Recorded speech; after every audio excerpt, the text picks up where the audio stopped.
நாம் செய்த வேலை வந்து சரியாக தப்பான்னுலாம் தெரியாது.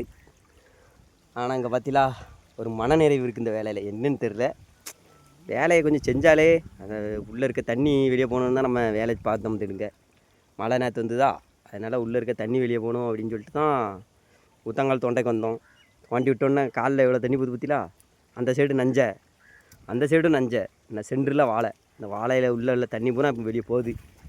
இன்றைக்கி எப்படியும் மத்தியானம் வரைக்கும் இந்த தண்ணி எப்படி தான் கிடக்கும்னு நினைக்கேன். எனக்கு தெரிஞ்சு தண்ணி எத்தனை எல்லா இடத்துலையும் தண்ணி கெட்டி தான் கிடக்கு. உங்களுக்கு பார்த்தாலே தெரியும் நினைக்கிறேன். எங்கே பாருங்கள், எல்லா இடத்துலையுமே தண்ணி கெட்டி தான் கிடக்கு. வசமாக வருது. தோற ஊத்தாங்கல் எடுக்க எப்படி இருக்குது? ஊத்தாங்கல் எடுக்க நல்லா தான் இருக்குது. நல்லா தான் இருக்குது.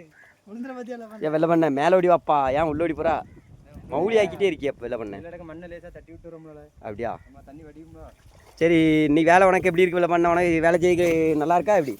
நல்லா தான் இருக்குது. நமக்கு எப்பவும் நல்லா தான் இருக்கும். சரி சரி. ஊத்தங்கால் ஒரு வழியாக இன்னைக்கு கொஞ்சம் பாதி எடுத்தாச்சு. இன்னொரு வயலுக்கு போகணும்.